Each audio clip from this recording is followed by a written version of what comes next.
नमस्कार, बहुत स्वागत है आपका। नमस्कार। आज हमारे पास अंतर्राष्ट्रीय राजनीति से लेकर भारत की हेल्थ पॉलिसी तक कई तरह के स्रोत हैं और आज हम इन सब में दिख रही कुछ कह सकते हैं दरारों की पड़ताल कर रहे हैं। दरारें सही शब्द है। हम उन सिस्टम्स की बात कर रहे हैं जो दुनिया को चलाते हैं, चाहे वो देशों के बीच के कानून हो या हमारे अपने दफ्तरों और अस्पतालों के नियम। और एक बड़ा सवाल भी। हाँ, और एक सवाल पूछेंगे, जब ये सिस्टम फेल होते हैं तो जवाबदेही किसकी होती है? बिल्कुल। एक तरफ हम देख रहे हैं कि दुनिया के मंच पर ताकतवर देश अपने नियम खुद बना रहे हैं। हाँ। अंतर्राष्ट्रीय कानून को एक सुझाव की तरह ले रहे हैं। और दूसरी तरफ जब हम भारत के अंदर झांकते हैं तो हमें यहाँ भी कुछ सिस्टम फेल होते दिखते हैं, चाहे वो वर्क कल्चर हो, स्किल डेवलपमेंट हो या पब्लिक हेल्थ। तारीख कौन लेगा? बिल्कुल। तो चलिए सबसे बड़े और नाटकीय घटनाक्रम से शुरू करते हैं। वेनेजुएला में अमेरिकी सैन्य कार्रवाई। ये सुनने में किसी एक्शन मूवी की स्क्रिप्ट लगती है। वेनेजुएला के राष्ट्रपति निकोलस मदुरो और उनकी पत्नी को अमेरिकी सेना ने अगवा कर लिया। हाँ, और आरोप भी बहुत गंभीर है, ड्रग्स और हथियारों की तस्करी के। और इसके बाद जो हुआ वो और भी चौंकाने वाला था। हाँ, अमेरिकी राष्ट्रपति ट्रंप ने एक के बाद एक कई देशों को खुलेआम धमकियां दी। बिल्कुल। उन्होंने कोलंबिया के राष्ट्रपति को बीमार आदमी कहा, ग्रीनलैंड को राष्ट्रीय सुरक्षा के लिए जरूरी बताया, मेक्सिको के ड्रग कार्टेल के खिलाफ कुछ करने की बात कही और यहां तक कह दिया कि क्यूबा गिरने के लिए तैयार है। इसे अब डोनरो सिद्धांत या डोनरो डॉक्ट्रिन का नाम दिया जा रहा है। ये सुनने में बहुत आक्रामक लगता है। क्या अंतर्राष्ट्रीय कानून में इसकी कोई जगह है? मतलब क्या एक देश दूसरे देश के लीडर को ऐसे ही उठा सकता है? यही तो सबसे बड़ी बात है। ये सिर्फ नियमों से भटकाव नहीं है। तो फिर क्या है? ये एक मानसिकता का बदलाव है। स्रोत इशारा कर रहे हैं कि हम एक नियमाद आधारित दुनिया से ताकत आधारित दुनिया की तरफ बढ़ रहे हैं। मतलब जिसके पास शक्ति है, नियम उसी के हैं। एकदम सही। यूनाइटेड नेशंस चार्टर का आर्टिकल 2 साफ साफ कहता है कि आप किसी दूसरे देश के खिलाफ बल प्रयोग नहीं कर सकते। इसके कुछ अपवाद भी तो हैं। हाँ, सिर्फ 2, या तो आत्मरक्षा में या फिर यूएन सिक्योरिटी काउंसिल की मंजूरी से। और इस मामले में दोनों ही नहीं थे? दोनों ही नहीं थे। लेकिन अमेरिका का तर्क तो ये है कि वो मदुरो को वेनेजुएला का वैध राष्ट्रपति मानते ही नहीं। क्या इससे फर्क पड़ता है? कानूनी तौर पर नहीं। एक और कॉन्सेप्ट है जिसे इम्यूनिटी रैशने पर्सोने कहते हैं। इसका क्या मतलब हुआ? आसान भाषा में इसका मतलब है कि किसी देश के राष्ट्राध्यक्ष पर किसी दूसरे देश की अदालत में आपराधिक मुकदमा नहीं चलाया जा सकता जब तक वो पद पर है। अच्छा। इंटरनेशनल कोर्ट ऑफ जस्टिस ने भी यही कहा है। बात ये नहीं है कि अमेरिका किसे मान्यता देता है, बात ये है कि वेनेजुएला पर प्रभावी नियंत्रण किसका है, और वो मदुरो का है। तो ये कार्रवाई अंतर्राष्ट्रीय कानून का एक खुला उल्लंघन है। बिल्कुल। ये तो बहुत खतरनाक ट्रेंड है। और इसी कड़ी में ईरान का भी जिक्र है, जिसे ट्रंप ने प्रदर्शनकारियों पर सख्ती करने पर बहुत भारी चोट पहुंचाने की धमकी दी है। ईरान में असल में हो क्या रहा है? ईरान एक बहुत ही मुश्किल दौर से गुजर रहा है। ये आर्थिक तौर पर? हाँ, वहाँ की करेंसी रियाल की कीमत 60% तक गिर गई है। खाने पीने की चीज़ों की महंगाई यानी फूड इन्फ्लेशन 64% तक पहुँच गई है। तेल का निर्यात घट गया है, बिजली कटौती आम हो गई है। इसी के खिलाफ वहां दुकानदार हड़ताल पर चले गए, जो देखते देखते देशव्यापी विरोध प्रदर्शन में बदल गया। स्रोत के मुताबिक ये 2022-23 के बाद के सबसे बड़े प्रदर्शन है। हाँ, और इनमें कम से कम 35 लोगों की जान भी जा चुकी है। और ईरानी सरकार का इस पर क्या कहना है? सरकार इसका दोष विदेशी ताकतों पर डाल रही है, जैसे इजराइल की मोसाद, हमेशा की तरह। लेकिन स्रोत का विश्लेषण ये कहता है कि अमेरिका की ये धमकियां असल में आम ईरानियों की मुश्किलें और बढ़ा रही हैं। कैसे? इससे वहां का शासन और ज्यादा शक्की और सख्त हो जाता है। सुझाव ये है कि धमकियों की जगह बातचीत से शायद बेहतर नतीजे निकलते। तो एक तरफ ताकतवर देश अंतर्राष्ट्रीय नियम तोड़ रहे हैं और दूसरी तरफ ईरान जैसे देशों में आम लोग पिस रहे हैं। बिल्कुल। ये जो ताकतवर संस्थाओं का अपने नियम बनाने का ट्रेंड है, क्या इसका असर हमें देशों के अंदर भी दिखाई देता है? मतलब क्या भारत के अंदर भी ऐसी व्यवस्थाएं हैं जो आम इंसान पर बोझ डाल रही हैं? बिल्कुल। और इसकी सबसे अच्छी मिसाल है हमारा वर्क कल्चर है। हम एक ऑलवेज ऑन इकोनॉमी में जी रहे हैं जहां काम कभी खत्म ही नहीं होता। सही बात है। स्रोत में शशि थरूर का एक लेख है जो भारत में राइट टू डिस्कनेक्ट यानी काम से अलग होने के अधिकार के लिए कानून बनाने की बात करता है। इसके कुछ आंकड़े तो मेरे सामने हैं और वो वाकई डगने वाले हैं। बताइए।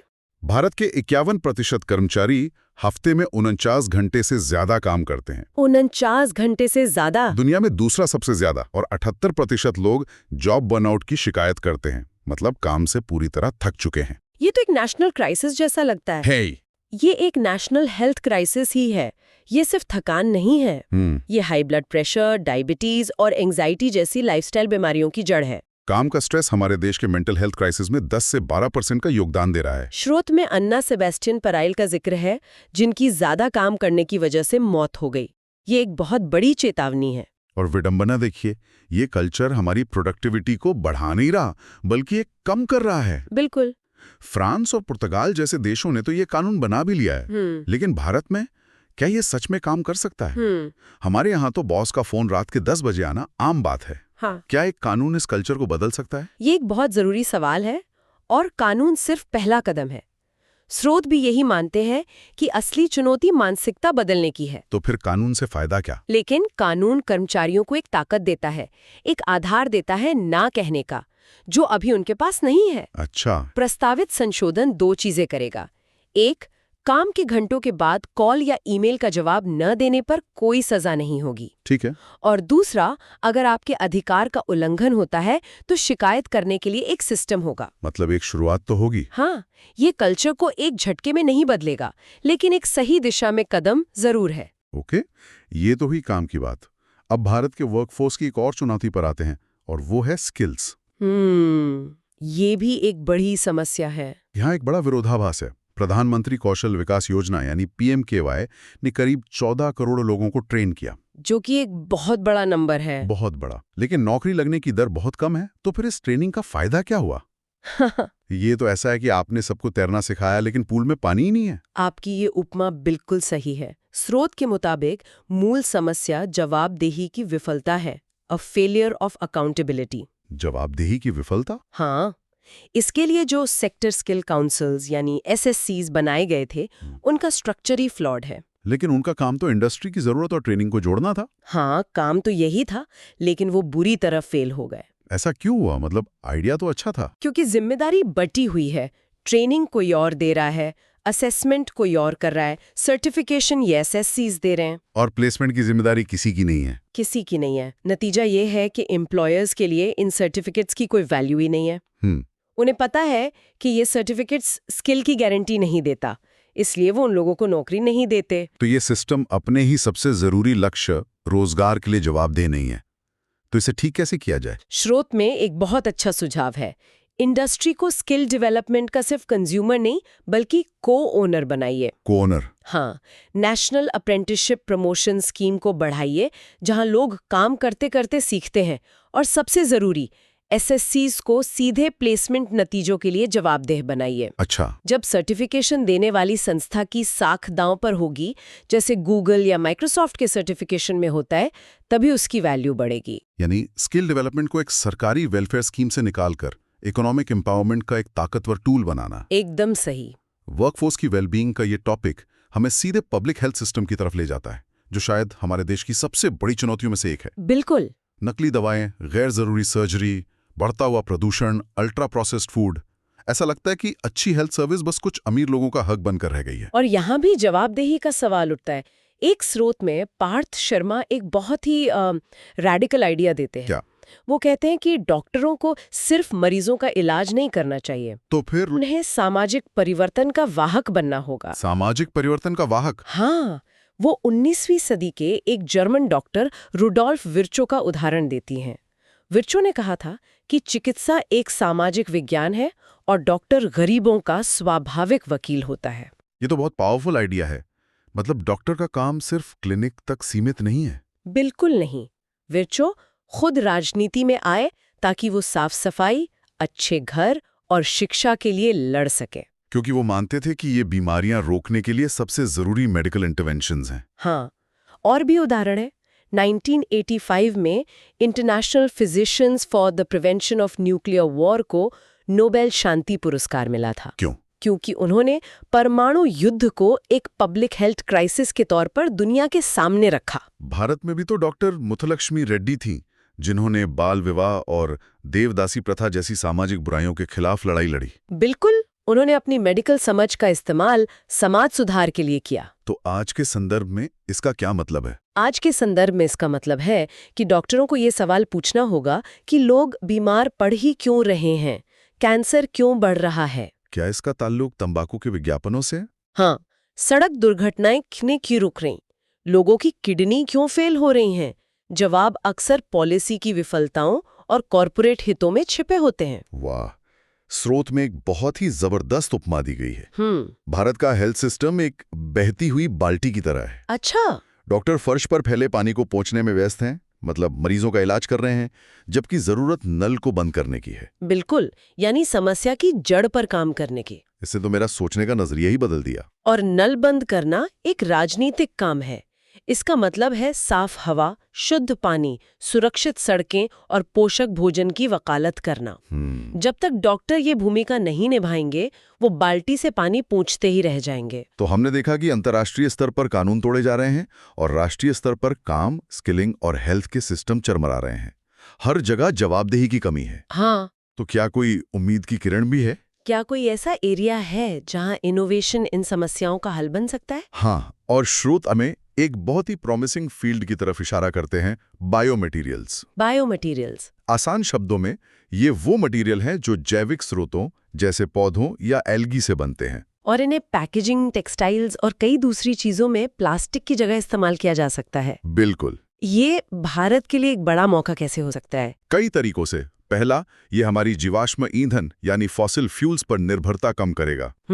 दूसरा, ये किसानों के लिए आय का एक नया जरिया बन सकता है, क्योंकि इसमें कृषि के कचरे का इस्तेमाल हो सकता है। और तीसरा, ये पर्यावरण के लिए बहुत बेहतर है। हाँ, भारत का बाजार अभी करीब $500 मिलियन का है, लेकिन ये बहुत तेजी से बढ़ रहा है। लेकिन इसमें भी तो चुनौतियां होंगी।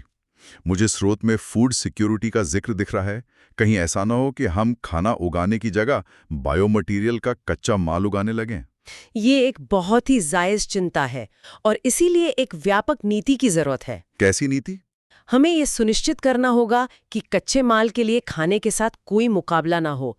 वेस्ट मैनेजमेंट सिस्टम को बेहतर बनाना होगा। और हमें रिसर्च और मैन्युफैक्चरिंग में तेजी से इन्वेस्ट करना होगा, वरना हम इस फील्ड में भी चीन जैसे देशों से पिछड़ जाएंगे। तो यहाँ भी एक सिस्टम बनाने और उसे जवाबदेह बनाने की जरूरत है। बिल्कुल, परिभाषाएं तय करनी होंगी, स्टैंडर्ड्स बनाने होंगे और ये भी तय करना होगा कि इन प्रोडक्ट्स का लाइफ साइकिल के अंत में क्या होगा, क्या वे रिसाइकिल होंगे या कंपोस्ट। तो बायोमटेरियल्स एक बेहतरीन उदाहरण है कि कैसे इनोवेशन एक साथ आर्थिक और पर्यावरणीय चुनौतियों का समाधान कर सकता है। हाँ, लेकिन तभी जब उसे एक सोची समझी और जवाबदेह नीति का साथ मिले। तो आज हमने जो भी चर्चा की उसका सार क्या है? हमने एक ऐसी दुनिया देखी जहां अंतर्राष्ट्रीय कानून को चुनौती दी जा रही है और साथ ही भारत जैसा देश अपने समाज के ताने बाने को फिर से टटोल रहा है कि हम काम कैसे करते हैं, सीखते कैसे हैं और स्वस्थ कैसे रहते हैं। और इन सभी धागों को जोड़ने वाली एक ही चीज है, जवाबदेही, अकाउंटेबिलिटी। चाहे वो ताकतवर देशों को अंतर्राष्ट्रीय कानून के प्रति जवाबदेह ठहराना हो या हमारे घरेलू सिस्टम्स को अपने ही नागरिकों की भलाई के लिए जवाबदेह बनाना हो। स्रोतों का निचोड़ यही है कि असली प्रगति, चाहे ग्लोबल हो या लोकल, सिर्फ समस्याओं पर रिएक्ट करने से नहीं आएगी। हमें उस बहती बाल्टी वाले फर्श पर पोंछा लगाने से आगे बढ़कर उस नल को बंद करने पर ध्यान देना होगा जो समस्या की जड़ है। बिल्कुल। और ये हमें सोचने के लिए एक बहुत ही महत्वपूर्ण सवाल के साथ छोड़ जाता है। क्या? अगर, जैसा कि एक स्रोत तर्क देता है, डॉक्टरों का नैतिक कर्तव्य है कि वो पब्लिक हेल्थ के लिए पॉलिटिकल एडवोकेट बने, तो क्या दूसरे प्रोफेशंस की भी ऐसी ही कोई जिम्मेदारी है? बहुत अच्छा सवाल है। क्या इंजीनियरों को सिर्फ इमारतें बनाने के बजाय टिकाऊ इंफ्रास्ट्रक्चर की वकालत करनी चाहिए, या टेक डेवलपर्स को सिर्फ ऐप बनाने के बजाय डिजिटल वेलबींग की जिम्मेदारी लेनी चाहिए, ताकि वो अपनी तकनीकी भूमिकाओं से आगे बढ़कर उन सिस्टम्स को चुनौती दे सकें जिनके भीतर वो काम करते हैं?